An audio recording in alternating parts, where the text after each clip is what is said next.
now entering the Horror Sanctum.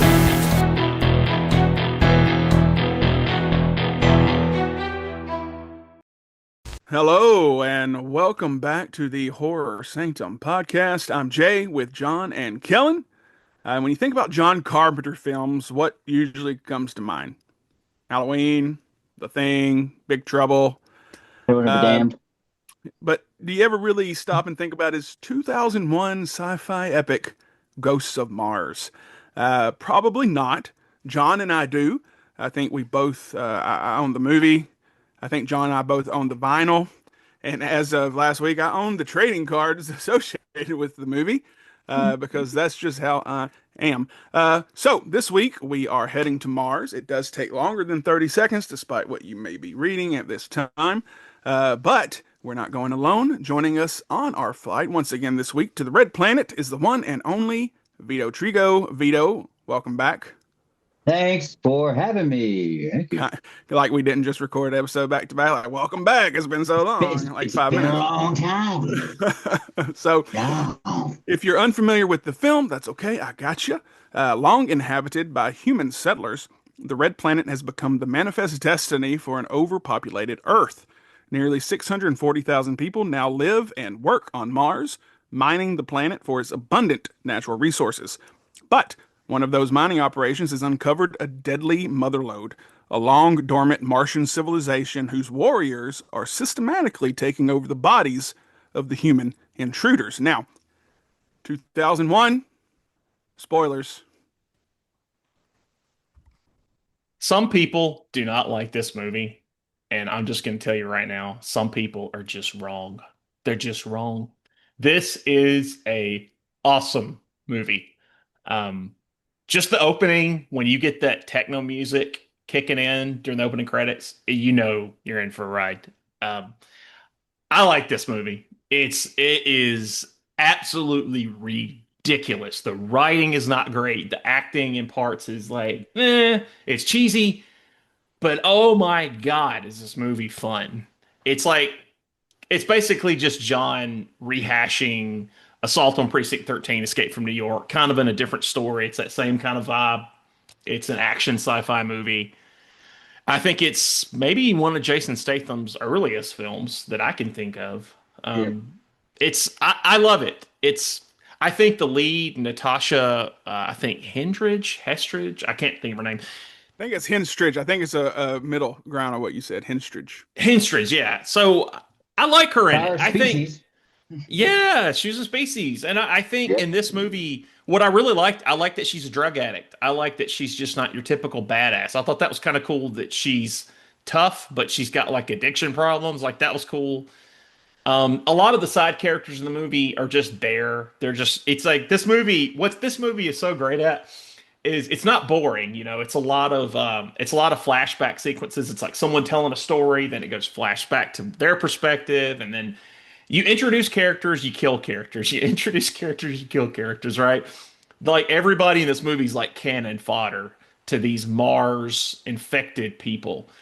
And that's the first thing that sticks out to me is the Mars people. They are terrifying. Like if you were on this planet and you were in this situation, you would be scared out of your fucking mind. Like if I was Jason Statham and I'm looking over that hill and I see them chanting and shit and I see that big bad motherfucker with the whatever he's got, like you know what I'm doing? I am literally digging into the fucking dirt to bury myself. Like I'm getting out of there. I'm like, I'm not touching these people. Like it's terrifying. John, wait 1 second. Do you know what that character's name is listed as? I believe it is Mars Baddie. Am I wrong? I might be wrong.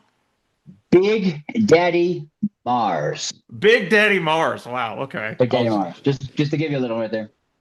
Yeah, I mean they're creepy as hell. Just the way they cut themselves up, the way that the infection gets to them, and it's like an hallucination, and then it goes into their body. I like Ice Cube in the movie. I love Ice Cube in like all of his 90s movies. And he can still make good movies, but I love Friday. I love this. I love Boys in the Hood. I mean, any Anaconda, any movie in Okay, the okay. 90s. We cannot leave out Anaconda. Yeah, definitely. Which I almost forgot he was in, but he's just he brings such a level of like fun, levity, but also, you believe him in this character. You can be like, I could see this guy being like, kicking ass. I mean, he's kind of the relationship that him and the main girl have is kind of like an Assault in Precinct 13 with the convict and the main cop. It's like that kind of vibe. Even the end scene is similar. The card also has him as Big Daddy Mars. Thank you, Jay, for back. Thank you, Jay. Um, the metal music, I love the metal score in this movie. Every time it kicks in, it's just like I watched it again today and I was like, God, this is awesome. Like I forgot how good this was. And it's weird because so many people shit on this movie. And I don't know if it's just I'm looking back in fondness, but it's really pretty good. Like when you really compare a lot of movies that come out and a lot of directors later on, it's not that bad, Like there's a lot of funness to this movie. I don't think anybody could say this is a boring film. There is not a boring part in this movie, in my opinion. But John, you want to know why he used that score in the movie? what's that? Because he was listening to Metallica while shooting. Oh, I didn't know And then that. then he collaborated with one of the band members from Anthrax. Yeah, Steve Vai plays on some of it too. He's got some I think Buckethead. I saw Buckethead's name on there. But before you continue, I think people shit on this because who directed it. Honestly, I think that's why. Because when you, like I said in the beginning, like when you think of John Carpenter movies, there's God tier Halloween, Right. God tier The Yeah. Thing, and then like Escape from L.A. Oh, Ghosts of Mars. So I think that's the problem. There, it's kind of like Scorsese did an awful movie, aside from Shutter Island. Yeah, I could see that. I think the way I've looked at John Carpenter, I mean, he's my favorite director, but I've always looked at his work as, you have the 70s and 80s stuff. The 90s John Carpenter is almost like him shifting into like a different lower gear where it's still fun. It's not as good, but like vampires, I mean, all of his 90s movies usually are a lot of fun. They're not the same, obviously. At that point, I think he was creatively probably tapped out, but I would say even him creatively tapped out, it's still a hell of a lot of fun compared to a lot of people. And it followed the times. His movies followed the times as well. So that Yeah. shows what a great filmmaker he is because he adapted to what was popular at those times. John, Yeah. I was actually thinking about it earlier because I got a lot of like Escape from LA vibes while watching it. Right. And then I compare. This is like when Bob Dylan went from like guitar Hmm. to electric guitar. I feel like that's what these two movies, like Escape from LA and Ghost of Mars. I feel like it's that where it's like he's changing his style drastically, Yeah. I and can it's see not that. really vibing with the audience. It's a lot. I can Yeah. see that. Yeah, it's Yeah. kind of like him going from synthy to like rock. Yeah, I Yeah. think I will say, the last thing I'll say is I like it, and honestly, I'm just gonna say like if you don't have a little fun with this movie, you're just being a sourpuss. Don't be a bully, John. You just Don't being be a bully. Yeah, I am. I'm sorry, but if you can't have a little fun with this movie, you're just being a sourpuss because we all have movies that are silly fun, and this is silly fun. So, yeah, that's my thoughts. I know, John. Mm. Tell us what your thoughts are there, Vito. Is it my turn? It's your turn, sir. I don't know. I think I want to go after Ken. I don't know. Well, if Kellen goes last, there's not as much time for him to piss you off. So, Okay. Okay. I enjoy this movie. Ghost of Mars or AKA Elon's dream. But but I mean, this is just so much about it that I'm watching it and I'm just like, I feel like this was supposed to be Escape from Mars. It's supposed to be a Snake Plissken movie. There's so how much about badass it. would that have been? There's just Snake so in much. space. Even though the producers they deny it, there's just so much about it that I was like, you could have easily inserted Snake Plissken into this plot. Like not even as a main character, like the way they do the Ice Cube character, in this one. Well, he's just there, and then he gets introduced later on. They talk about him. It's so he could have been going by a different name, maybe like an alias, and then you see him, and you're like, it's like Bliskin. There's just so many. That was a different avenue they could have gone. So that's my only criticism of the movie is that I feel like it could have been the third Escape from Something movie. And fun fact that originally Jason Statham was cast as Ice Cube's part. Well, I wouldn't have liked that, I don't think. Because he was much more of an action guy. He had the action background. He had the martial arts background, but they wanted more star power, so they put in Ice Cube because everybody loves Ice Cube, right, John? Yep. And if they don't, John will bully you. Now I will too. Ice Cube is amazing. I love Ice Cube so much. Hey, I love Ice Cube too. I'm all about it. Anaconda, he does not get enough credit for being, a black fella that survives a horror film. No one ever brings up Anaconda. They bring up freaking Deep Blue Sea, and I'm like, I'm pretty sure Anaconda came out first. And it's better. Yeah. Here comes the bird. I wouldn't go that far. But John's already wincing. But this movie falls under a very. I'm kind of going into like trivia here because you guys have loved on it, I love on it. That this falls under a subcategory, a subgenre called Weird West, which is a mix of fantasy, horror, and science fiction, which dates back to DC Comics' Weird Western Tales in the 1970s. I thought that that's very cool that this movie is classified under that. Is that where we met Jonah Hex? Yeah, Jonah Hex, Ghost Rider, Preacher, any of those guys kind of fall underneath it, where they just kind of blend genres. So, like Bone Tomahawk,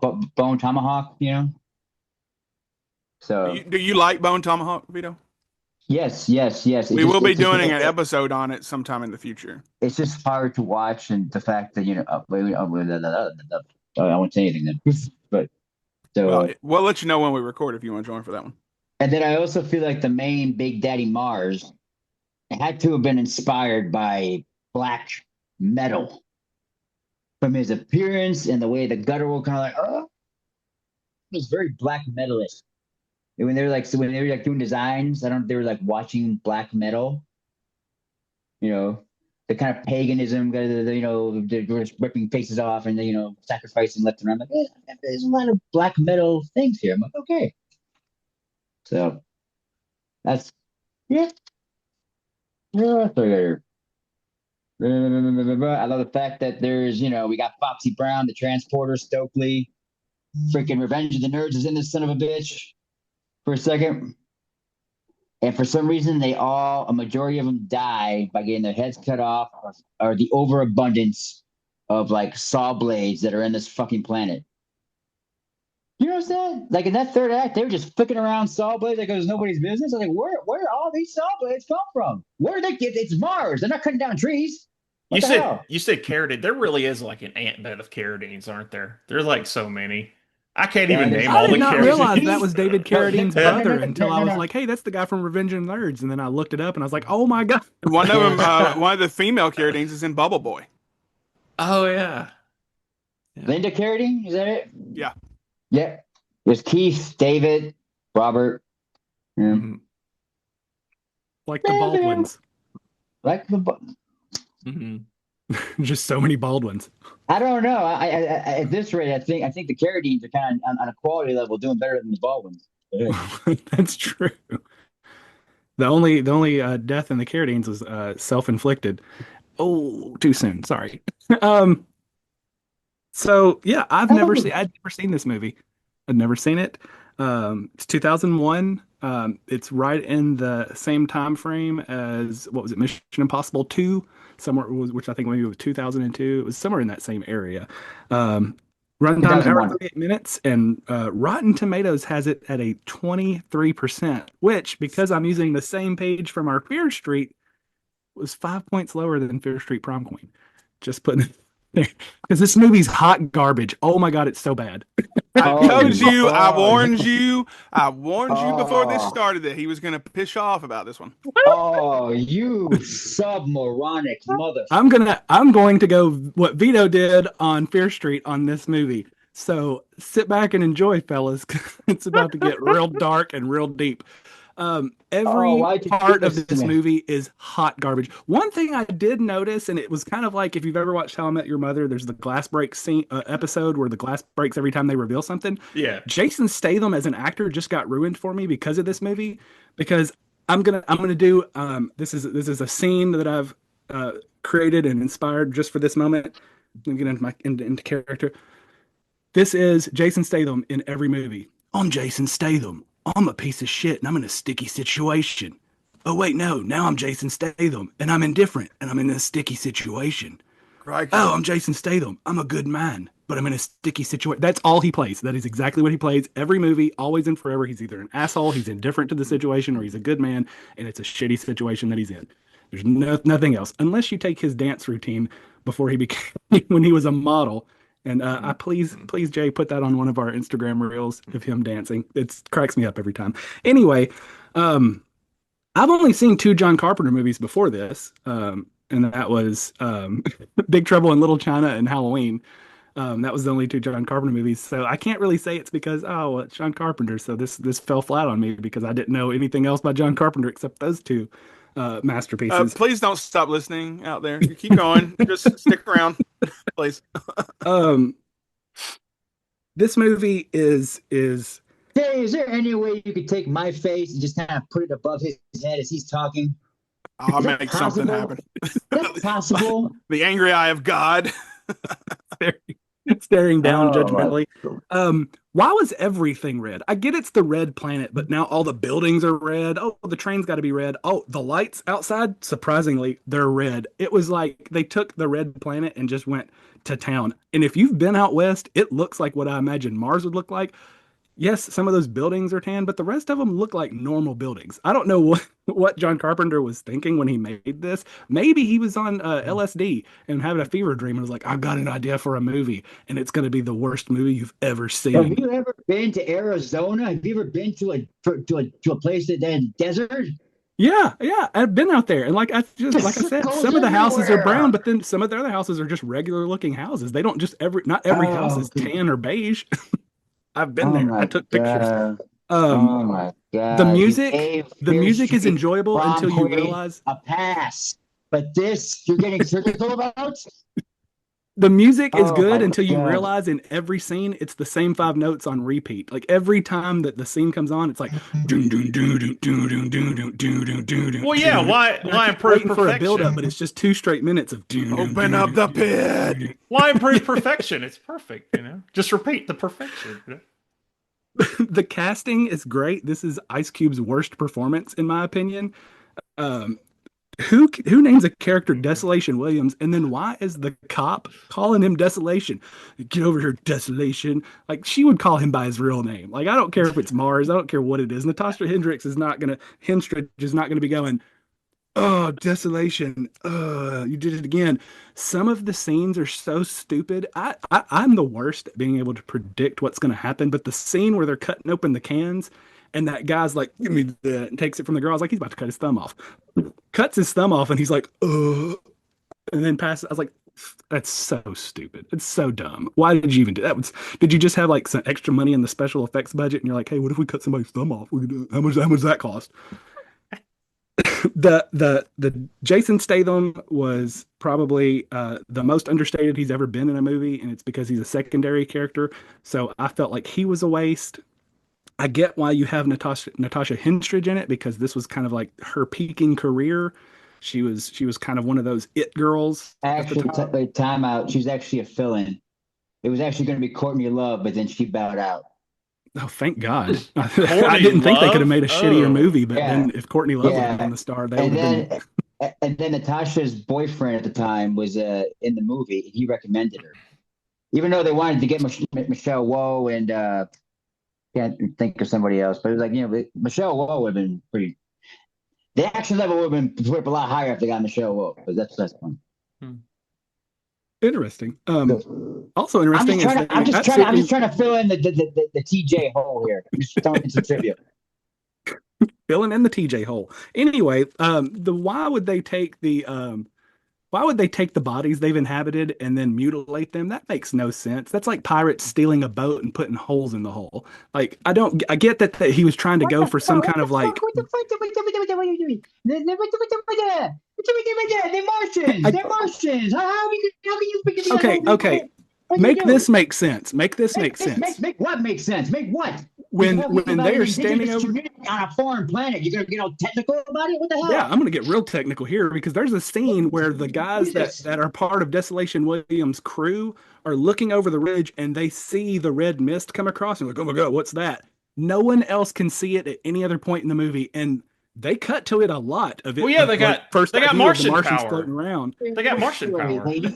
You're jumping. You're jumping. We were talking about the mutilation of that. You're going. You're jumping the red mist. Stay on point. Because I am staying on point. So if you're stay on Congress. It is. If you would give me a second, if you're a red mist floating around trying to find a shell to inhabit, why would you then immediately go to damaging the shell by cutting and mutilating it? It made no sense. If you were trying to do what they possessing it doesn't make sense though, because if their whole need the function, that's the problem with the whole movie. If their whole goal. They're not taking pee breaks, man. They're just there to kill, man. What the hell? Therein lies the problem, Vito. You just said it. Therein lies the problem. If they're just there to kill, it's more efficient to just inhabit the body and kill them. So why are you going to take over a certain number of the people and then use them to kill the other people when if you take over, you have the ability to just kill them? It's called Ghosts of Mars, dude. What the hell? Yeah, and it would make more sense if the ghost was gas, not goth monster people that are running around like it's like they tried to make his own Mad Max movie and failed horribly. Black metal. Get it straight, sir. Black metal. Damn it. All right. Get around it. Get around it. Who loves black metal? Yeah, black metal. Goth chicks. Anyway. You don't know that. How many goth chicks do you know in your life? How many? A bunch. Have you seen? You should see some of the shows that me and Jay have gone to. Anyway, back on point. Pam Grier is absolutely wasted in this movie. Why would you even bring Pam Grier in just to have her head cut off 15 minutes into her parts of the film? That was a waste. Like I said, Clearly John liked him from LA. He was just like, hey, come on this movie, make a paycheck, we hang out a little bit, Yeah, stupid. Why even bring her on? You know who had more lines and more scenes? The guy from Revenge of the Nerds who was on the train. He was more important to the overall plot than she was, so why even bring her in? None of it made sense. It was absolutely stupid from beginning to end.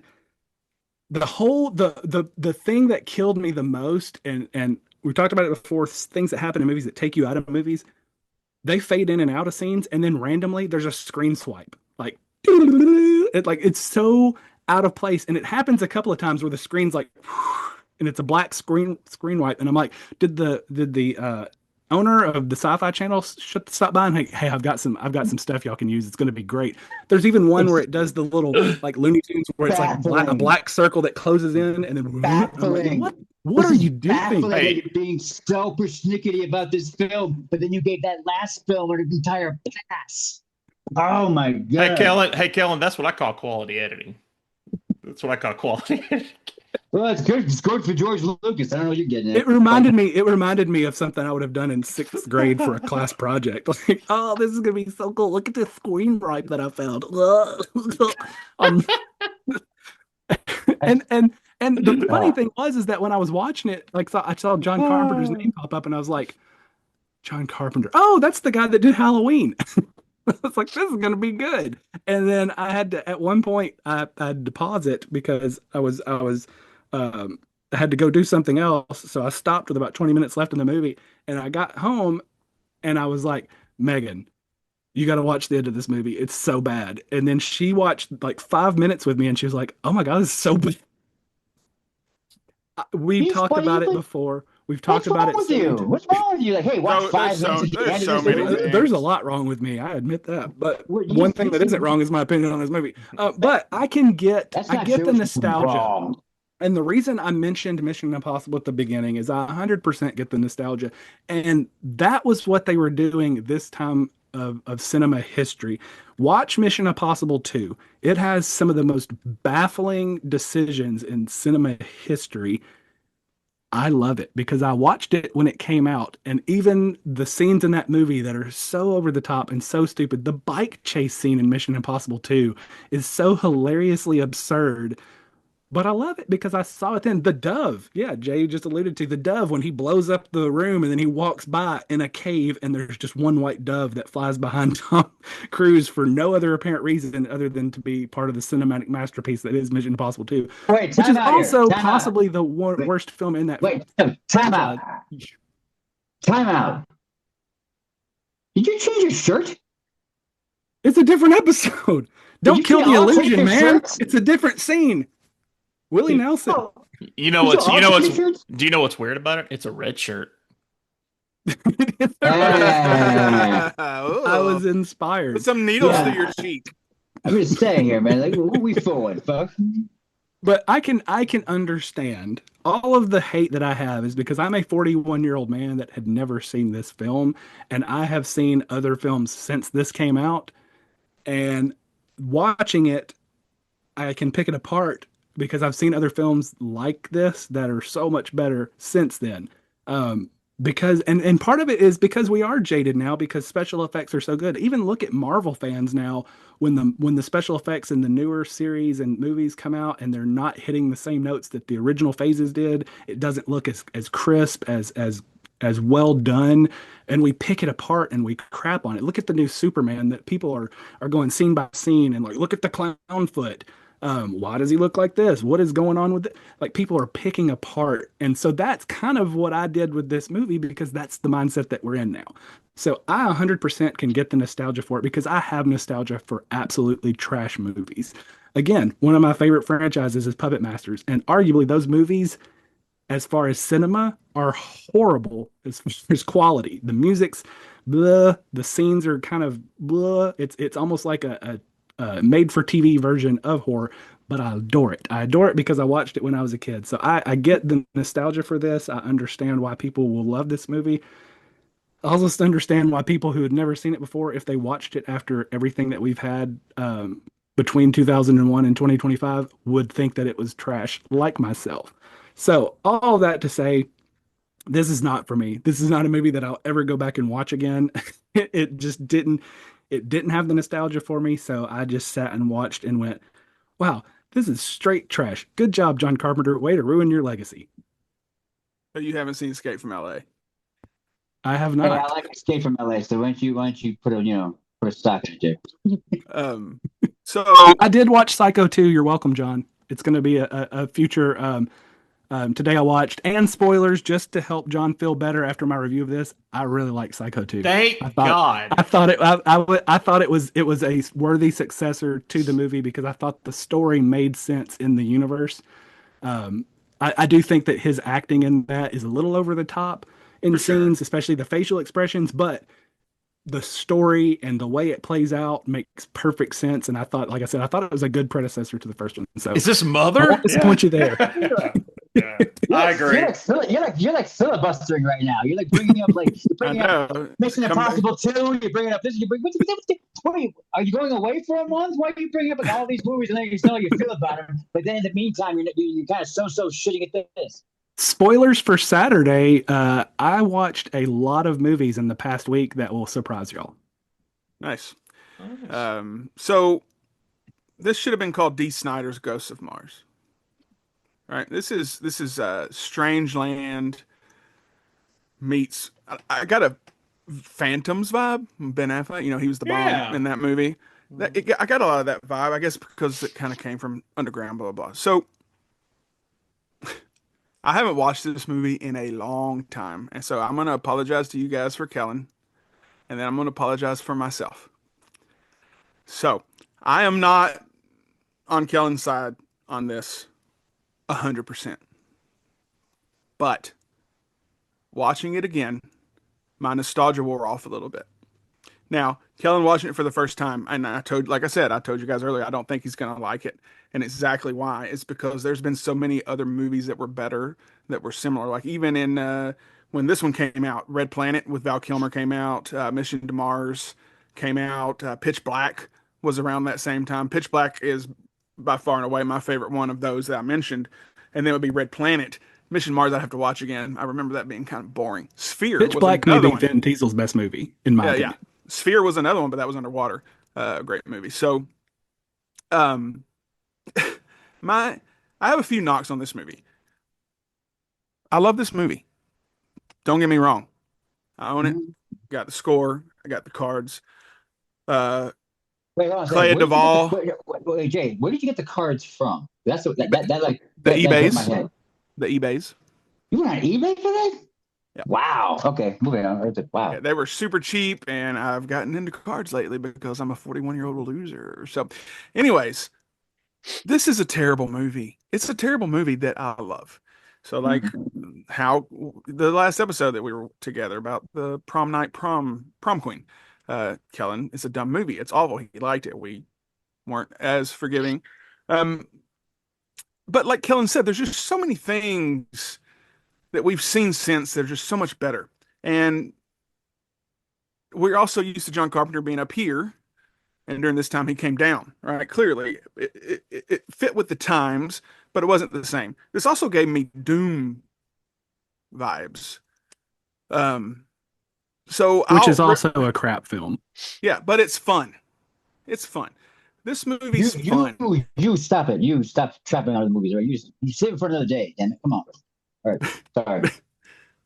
This is a fun movie. I love this movie. I'm pretty sure I watched it in theaters, and I'm so glad someone else loves Ice Cube. I love Ice Cube. Is he awful in this? Yeah, but he was one of his earlier movies. But that's Ice Cube. He's still the same. I think we kind of accept him more now the way he is, right? He's not gonna win an Oscar anytime soon. So my first knock after watching it, and again, this has probably been, when did it come out? 2001? It's probably close to 20 years since I've seen this movie. So it's been a very long time. So as someone like Kellen who's watching it for the first time, and like I predicted, he's not going to like it. I wouldn't have liked this movie if I watched it for the first time today. I would have been like, it's John Carpenter. It's fine. But the way I felt about it when it first came out and the way I feel about it now is completely different. There were several scenes that were just obnoxious, particularly the hot air balloon scene, which rivals the surfing scene in Escape to LA from LA. That was silly. I'll give you that. It was. Oh silly, my yeah. gosh! I was silly. like, Well, that's how I was going with the styles thing. Where I was like, he was doing right. other stuff. Yeah, and that's totally it. But like, I'm just like this. I hated the way it looked. I hated the way it played. I hated the way it read. I'm just like, I took this hot air balloon over here to warn you guys. It was too much. But sign of the times, right? I didn't like that it was basically a Law and Order episode where she's testifying and it was her recapping everything. I didn't like that. I wish it was just straight, and then at the end she's being deposed or whatever. That's not something I remembered originally because it's been so long. Another thing I didn't care for was how her addiction saved her. Her drugs just magically got the demon red Martian mist out of her. I didn't like that. But you knew her addiction was going to come into play at some point, right? So you knew that might be it. Kind of like the water in Signs, spoilers. You know what a Martian looks like? Anybody? No, we don't know what a fucking Martian looks like. So whatever they want a Martian to look like, that's a Martian until we actually see one. These were the stupidest Martians I've ever seen in my life. They were a fucking guar show. That's what they were. That's why I go back to Strangeland. I don't know if anybody else has seen Strangeland. It's been so long. It was a little bit different, but it's about body modification, body horror. I'd rather have a generic, cookie cutter alien, but I appreciate what he was going, like, I appreciate going outside the box, right? Like, it was probably at the time very inventive, that version. So I applaud him for that. Another thing I noticed, especially at the end when they were leaving on the train, a lot of the sets looked incredibly cheap. Like that train scene, I'm like, is that fucking cardboard? But again, I don't know what materials they're using. I don't know what natural elements and minerals that Mars has. So all that what do stuff you is expect just from a $28 million budget, Jay? that's just stuff I notice as a 41-year-old as opposed to whatever I was then when I first watched it, a 21-year-old. So there are a few differences there. But again, I still love this movie. And it's one I have been wanting to go back and watch again, and I did. And then when we decided to record randomly, I'm like, let's do a John movie. I'm like, oh, Ghosts of Mars. So I had to watch it twice. I didn't want to watch it twice that close together. I will be honest. Watching it back to back is a little tough, but it's definitely a movie you can go back and revisit just for a dumb time. And again, it's John Carpenter. John Carpenter's a god. Great cast. Stokely from The Faculty. Absolutely adore her. So, yeah, that's all I got on this Guar show that took place on Mars. So we'll go around, give our rankings, close up shop. Oh, also, why did her and Jason Statham hook up? Just because they thought they were going to die? Like, Yeah. yeah, is that it? I'm It was just like, because of the sexual tension, man. Of course they just wanted because to I'm hook up. Jason Statham. Yo, Lee, until But you're in a dead life or death situation, standing across from Jason Statham, and he goes like, "I know, baby, let's do this." And you'd be like, "Well, why not?" You don't know. You don't know. I'm not there getting a was- fear boner during a Guar concert again. There was a Black metal, damn it, black metal. there was a sexual tension between her and Ice Cube, though. So what should have happened, the way she treated Jason Statham the entire movie, she should have done it right there. He should have came onto her like that. She looks at him, knees him in the junk, goes back to Demolition Man, whatever the hell his name was, and attempt to hook up with him. I would have liked that a little bit better. But all right, John, ranking. I think that, this movie's a blast. And, some people have Martian blood, and some of you guys just don't have Martian blood in you. You got to get some Martian blood in you to really love it. And I love this movie. Everything you guys say, I can't argue it. I'm not, obviously it's fucking silly. But everything you guys criticize, I kind of loved.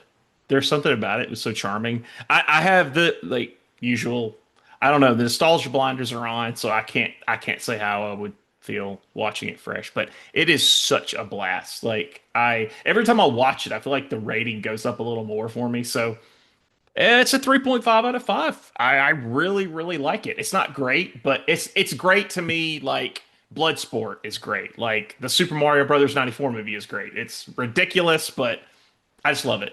So yeah. We need to talk about that, buddy. I don't know why you had to bring up those movies. Well, Bloodsport and in the okay. You already I don't want that. Okay, I'll give it a 2. I'll give it a 2 because I mean there's nothing like that because but it's still because it was because John Carpenter even said he deliberately made a campy, silly movie. So it's one of those things like when you find that, it's like, okay, he deliberately made this. It wasn't just something that we just grew to enjoy. It's a grindhouse movie for sure. Yeah, it's a grindhouse flick. Mm-hmm. But even he admitted, he said, I should have just made it more funny, and maybe people would have got on board with it. So yeah, they did play it kind of it straight, I think, right? Yeah. The whole time. Yeah. I agree with that. If there was a little bit more comedic relief in there, might look at it differently. All right, K-Dog. Full disclosure, I love Bloodsport, John. That's a great movie. I've watched that probably 20 times. It's so good.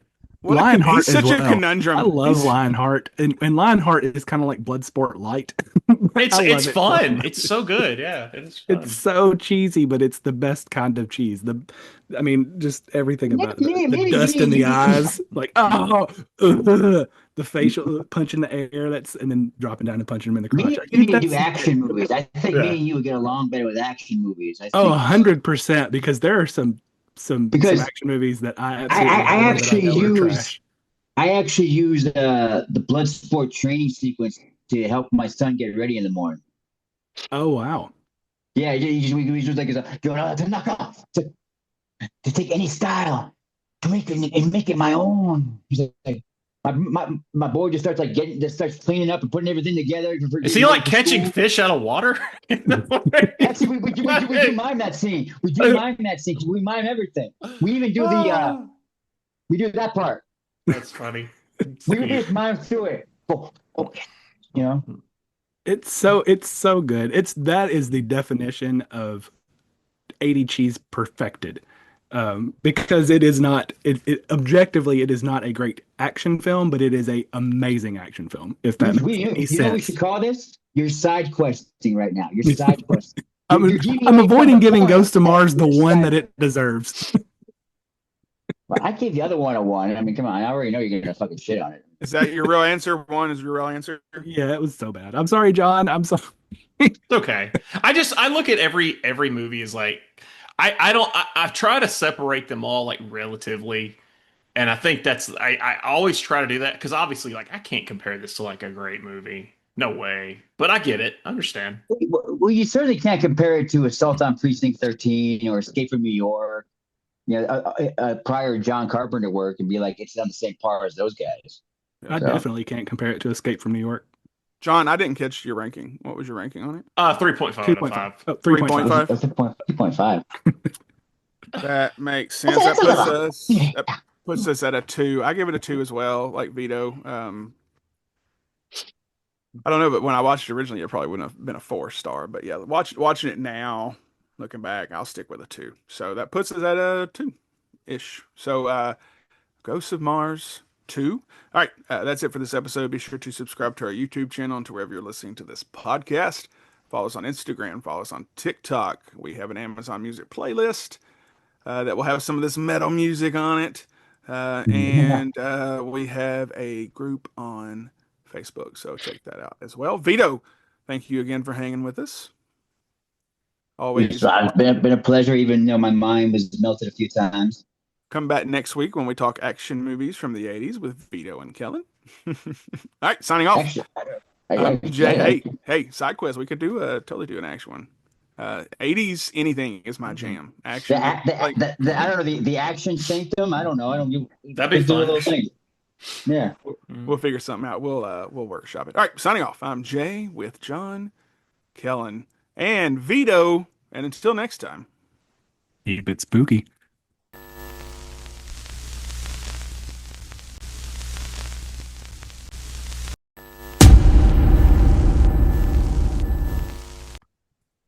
I actually went through. I haven't seen the most recent Mission Impossible. I bought a ticket for it to go see it in the theaters, and then I ended up getting pulled over in work and wasn't able to see it. But I actually ranked all of the Mission Impossible movies, and I gave Mission Impossible 2 a 2.5 out of 5. I gave it a 5 out of 10.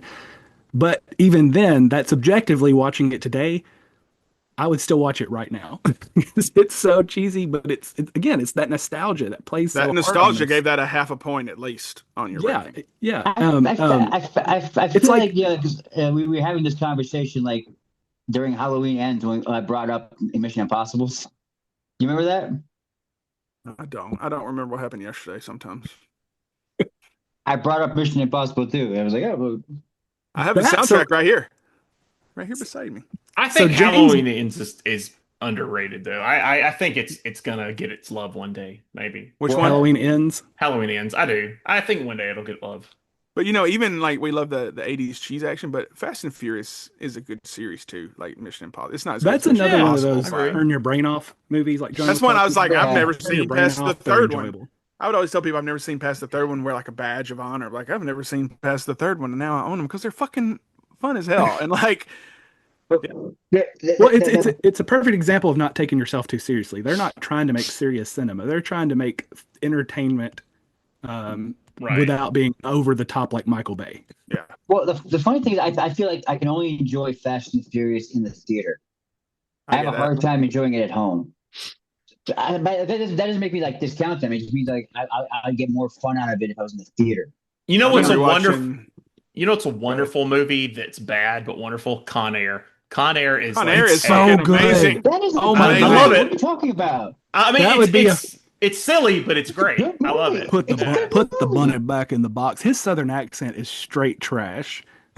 But it's enjoyable though because so he commits fun. to it 100%. That's the thing. Yeah, he's so committed to it. It works. Oh, yeah. The best line, my favorite line is where Chappelle's getting on the plane. Like they're checking his mouth. He's like, "Smell like somebody shit in your mouth." He's like, "He told me he loved me." He's like, "I love that." I know, that's great. Man. Con Air is a 5-star movie. Yeah.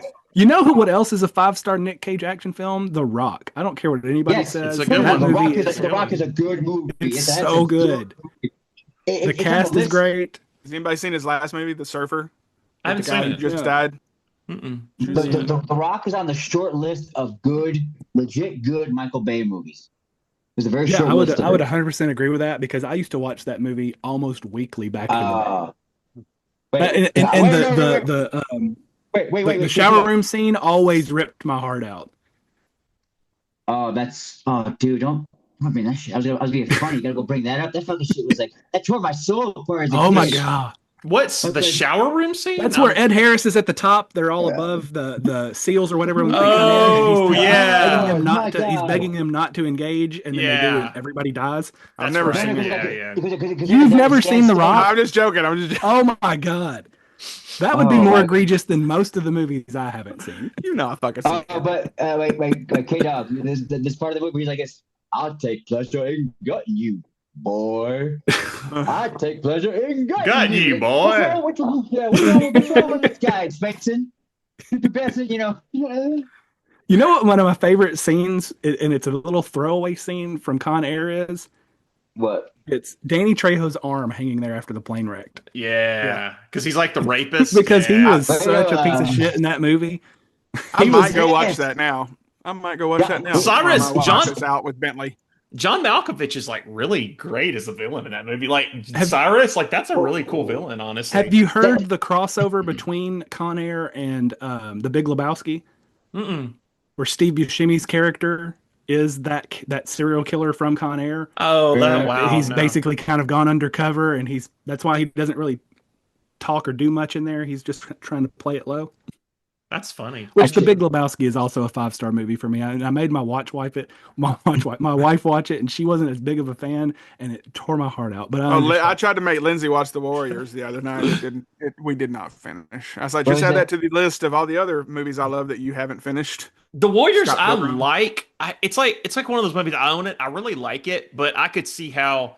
I think because it's like in the 70s, it would be hard to like Oh get someone yeah, into Kellen it. probably would. The Warriors is a That mood rhythm, movie. If that you're not in rhythm, the it's hard to get into a little bit sometimes. Yeah, if you're not in the Depending mood to watch it, it's not going to be good. I like The Warriors, but it's just like a Clockwork Orange. If you're not in the mood for that style of film and you watch it, you're going to hate it. Clockwork Orange is a masterpiece, in my opinion. Just cinematography and the acting. But if you're not in the mood for that kind of a dark film, you're going to hate it. Yeah, I you agree. know, Oh, I just watched a good movie that was like a B movie. It's Hayride to Hell. It's Bill Moseley owns a hayride, and the town's trying to buy him out. Kane Hodder's the sheriff, but oh, that's they're relatively trying new, to buy right? him out, so he starts killing them off one by one. It's on a hayride. It's good. It was on Tubi, I think. That's relatively new, yeah. Yeah. Talk about It was fun. cheesy action films that I love. Shoot 'em Up. I don't know if anybody Oh, else saw yes. I love Clive that Owen? movie so much. 5-0, yeah. Clive Owen, Yeah, yeah. that's a good one. It's Paul Giamatti. And Paul in it, Giamatti. too? Paul Giamatti's Oh. the bad guy. He's like the Elmer Fudd to Clive Owen's Bugs Bunny. And they play on that with him eating the carrots and then shooting the sign behind him. And that movie is so over the top. It kind of reminds me of like a less serious version of The First Transporter, which is also a fantastic action film. Mhm. I love Transporter 2. Smoking Aces, that's an often forgot. That's a really good action film. The that greatest cast is incredible. the greatest one that to me doesn't get the love it needs is like Last Action Hero. I feel like that's like a legit Oh. like great film. Well, John, because that was meta before meta was cool, though. It was. It was early Yeah. meta, yeah. But and two, Yeah. you have to look at the movies that Arnold had made before that, and it just doesn't fit in with everything else that he was making quality wise. I mean, it's different. Don't get me wrong; it's a quality film, but when you piece together like Kindergarten Cop, the Terminator movies, all these big, even the Conan movies, you piece all these big action movies together, and then he's playing like a caricature of himself. I can see why people wouldn't like it, but I agree, it's absolutely underrated. Well, because he even has like great emotional moments in the movie that he can't really they can't touch in actual like when he tries to do it dramatically afterwards, which I find is really he's all like when he comes home at the apartment he's like they just keep on trying to kill me. It's like you actually feel like you're like, oh wow, he's actually what's an interesting parody to me is that Arnold progressively got better as an actor. He got range. He's by no means like Stallone is by far a better actor than Arnold Schwarzenegger, but he progressively got better through his career. And And I feel like he Yeah. actually tried. Then you look at The Rock, and The Rock has kind of plateaued and just is The Rock. Now, the new movie he's got coming out with about the UFC fighter, that could be different. But if you watch Hercules in New York, and you watch you watch that movie, or what was the movie with Jeff Bridges and Sally Field that he was in, the weightlifting movie? Oh, Stay Hungry. Stay Hungry, maybe. Yeah. He's not a good actor in either one of those, but you can tell like he was serious about becoming an actor and put the work in to actually get good enough to do Terminator 2. Well, no, because what he did was he wasn't trying to be a great actor. He was trying to be a great movie star. So he worked at that. He did not try to be a great actor. That came later. When it came to getting on top, he was all about getting there, how he could get to be a movie star. I've heard that new movie's kind of messy. Yeah.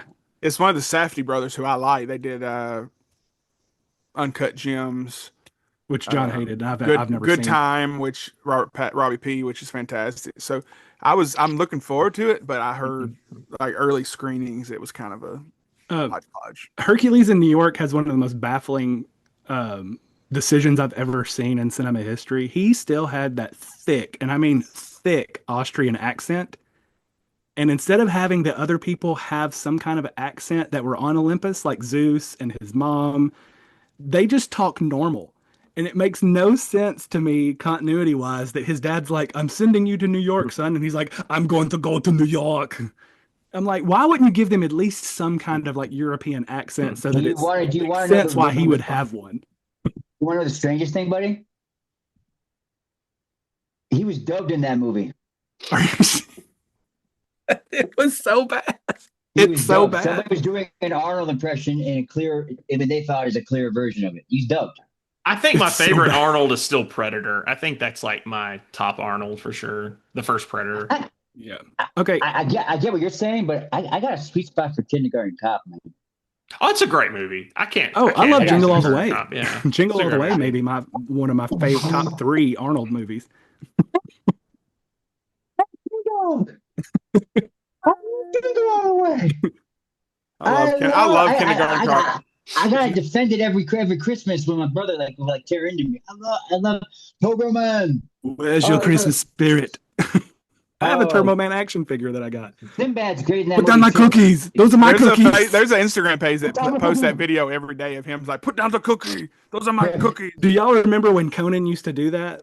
When they would do the Arnold picture and it would be somebody else's mouth doing his voice. Oh yeah. And he would always end up, he'd be talking about whatever. He's like, or you could always watch my all-time Hollywood smash hit, Jingle All the Way. Sinbad. I have Sinbad's stand-up right here beside this too. I love Sinbad. Man, people are sick. Twins. That's another really great Arnold movie. Oh, actually, I play that. I play for my boy. I play the mama scene for my boy. Oh, and Twins.